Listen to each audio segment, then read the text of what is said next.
See how many change. So now I can get 35 on my sheet. So it knows automatically. We like to call it the smart fill. Wow, it is smart. Yes. So I don't have to try to figure it out. Absolutely. I like that. That's good. Less Let the math is computer better. do it. Absolutely. So because of that, it's going to tell you right away before you even tell it to cut based on that size. So if you were to go in and change the size, because let's say you wanted something like 36 or maybe 40, so you're just going to say, well, let's go ahead and just try to change the size. So we can go in and we hit the OK button, and we're going to make the size a little smaller. So I'm going to say 1.5, and then I say OK. And Whoa! 63. 63. Oh, I like that. Oh, that's fun. So you can see that it automatically changes right away, keeps you in touch. Now, again, we can just get rid of that, and you'll see that it goes right back to 1. Oh, great. Okay.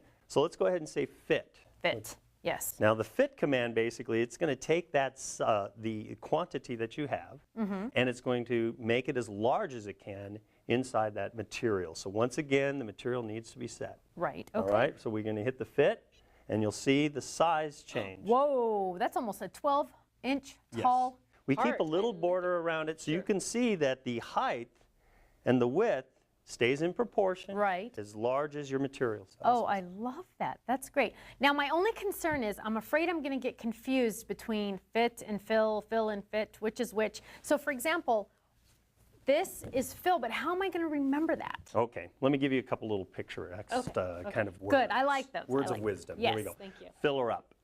I'm going to fill it up with as many as I can have. Oh, okay. Nice little phrase, yeah, right? that helps. That really helps. Okay, now what about fit? A good one that I like using myself is, can I fit into those jeans? Yes, exactly. I have my fat jeans. Actually, I'm wearing them right now. Oh, okay. Well, I'm not going to tell you which ones I'm wearing. Okay, we won't. We'll leave that alone. Okay. But, again, can it fit? So in other words, that object, can it fit? It's going to take up as much space as it can on that material. Okay, that is great. Now I will remember fit and fill. I like that. So, ooh, 2 good buttons that I'm going to start using very often. And using those together is pretty fun too, because let me give you one little tip here. Okay. Back to my illustration before, I didn't know what size to do, so I'm going to take off the fit. And remember, I said, man, I really want about 40 of them. And before, we had 2 inches and 1.5, and it gave me double. Right. And I only wanted about 40. So this time, I'm going to go to the quantity, okay, and I'm going to move over to here, go to quantity, and I'm going to put in 40. Okay. Okay, so I got 40. And then I hit OK. And then I want those hearts, remember, as large as possible. So I want to fit. Right. So now I hit the fit, and the size will change. I wouldn't know how to guess what size. No, I wouldn't. I would never try. So there you go, 1.47. Oh. So now that's, I'm going to get 40 hearts, the biggest I can on one 12 by 12. Correct. Wow. And now you know it's about 147. That's why you guessed at 1.5. There's no guessing involved. You just punch it in what you want, you get it. I love it. And now it's at 1.92. Oh, beautiful. Thank you so much. You're welcome.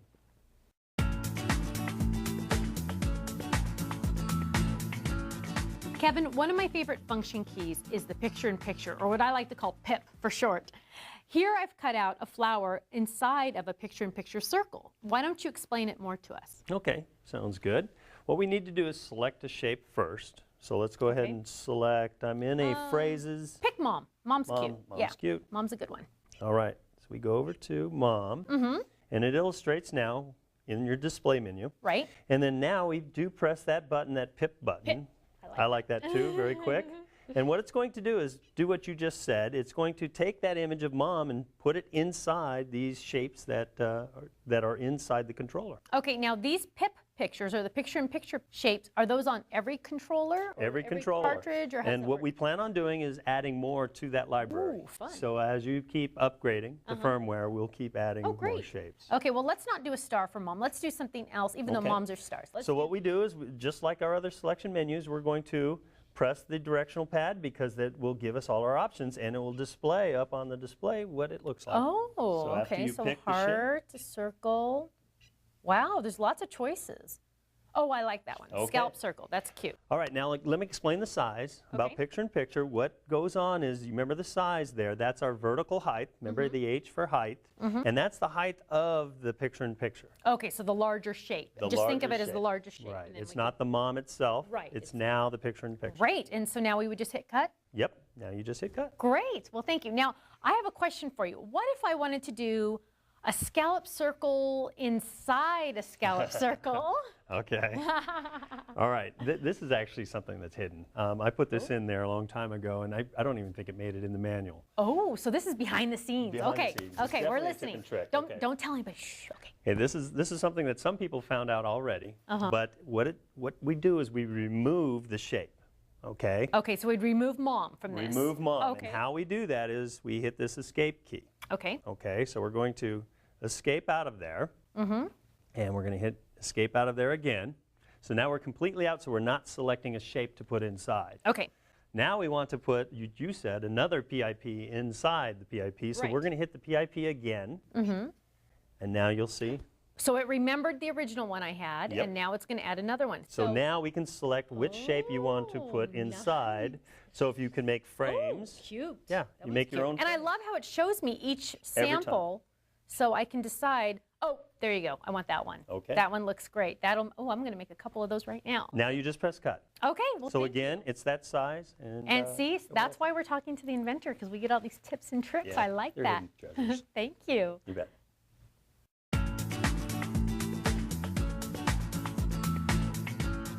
Kevin, the next function key on this pad is the mirror. Tell us more about that. Okay. The mirror basically reverses the image. So if you had a left-facing shape, now it's going to be facing to the right. Oh, great. And it's very simple. Right now I have selected a shoe, a cute left shoe. Yes. And if we wanted to make a right shoe, all we would do is press the mirror button, and now you can see the image. It flipped it, so Yes. now I know that it's reversed and I could cut that out. And you can notice that the original shape still stays left. Okay. So you know which way is the true one. And then now we have that. And actually, when you add to Q, you'll see that it added the mirrored image. The mirrored image. Great. Now again, if I remove the mirror, and now I add that to the Q, you can actually see both. And now I have a pair of shoes ready to be Pair of cut. shoes. Now you're probably wondering, why would I ever really need a mirrored image? Well, let me share this with you. I was going to use this great pattern paper, and I needed to cut out those shoes. But I didn't want two left feet, because obviously I do have a left and a right, so I needed to cut those out. So I just mirrored one of them, and then I got the whole pair of shoes. Now let me show you the great layout that we created using the pair of shoes. Boom, right there. Can you imagine having two left feet? I don't think so. Now another reason why you'd want to use the mirror is if you were ever going to use iron-on transfers. And if you were going to use the iron-on material, you'd want to make sure you mirrored your image. That way you would know that you were going to iron it on correctly. So you always want to make sure you mirror it before you do an iron-on transfer. So mirror is going to be one of your friends, okay? Definitely. Good illustration. Excellent.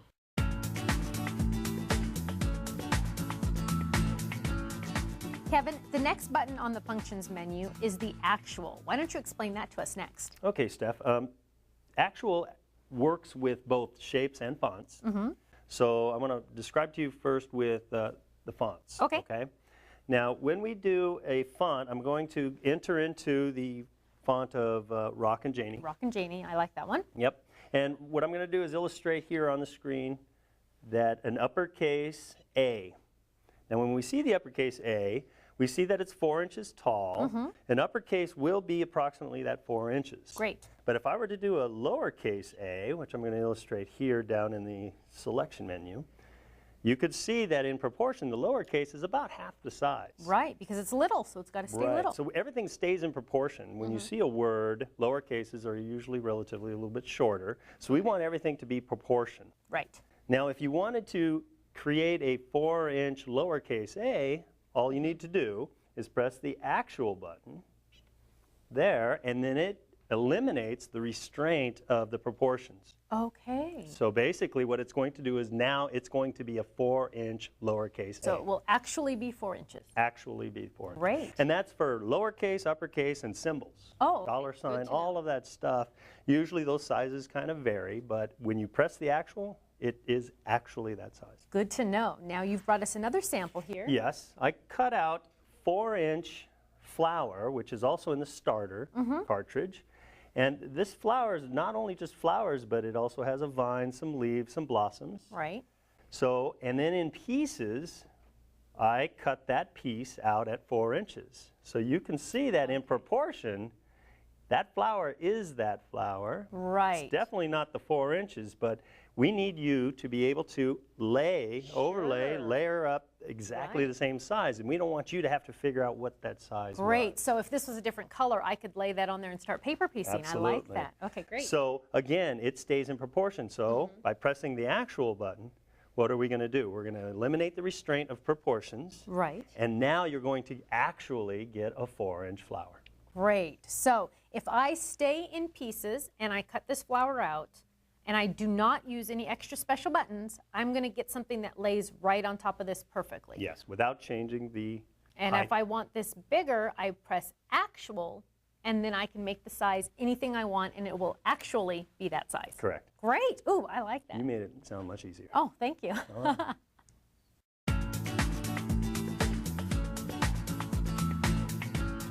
Kevin, I know that we can put our cutting mat into the machine using this button here, the load and unload button. But on the functions keys over here, we have a load unload button. Tell us Yes. about that.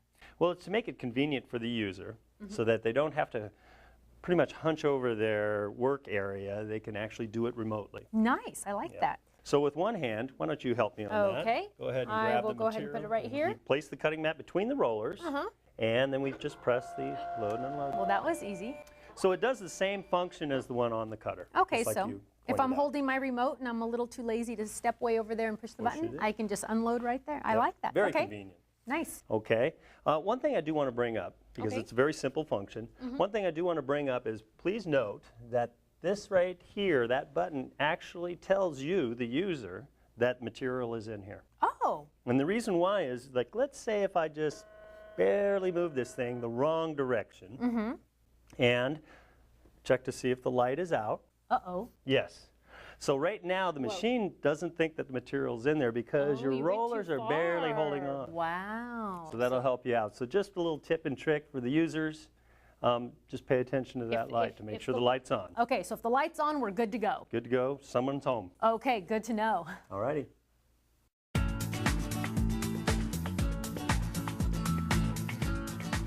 Kevin, the next button on the functions menu is last punt. What's that? That's abbreviated for last point. Okay, thank Okay. you. But I do like that sound. Okay. Basically what it is previously I've cut out a shape. And again, remember our origin starts on the top left, and then we always cut to the right and we cut down. Right. So the machine remembers in memory where it was located. So what we're going to do is whenever you reinstall your material, so let's go ahead and load it, it will go to the first origin. Okay? Same spot. Then when we actually hit last point, it's going to go to where we left off last, the last cut that we just performed. Okay, so let's Okay, see so that. let's go ahead and do that. Okay, so now it's ready to cut the next shape.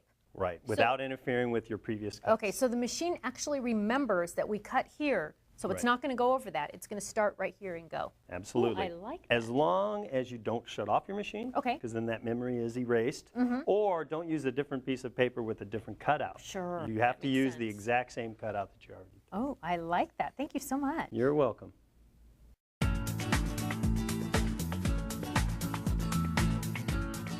Kevin, the next button on the functions menu is the repeat button. Explain that to us. Okay. Basically what the controller does is keep in memory everything that you cut the last time you pressed the cut button. Oh, okay. Okay, so a great illustration is previously I have cut the acorn leaf and the cupcake. Okay, I pressed that, it cut it all at one time. Great. So now by pressing the repeat button, And you're going to we press will it now? see the cue show up with those images. There they are. Okay, so basically that's what it does. It keeps it in memory. As long as you don't shut off the cutter, it will keep it in memory Okay. until you press the repeat. Okay, and then I can press cut, and then it'll cut those out for me. Cut those out. Now also notice it's in the queue, so you can still add shapes if you want to, or you could edit those. Oh, great. Thank you so much. You're welcome.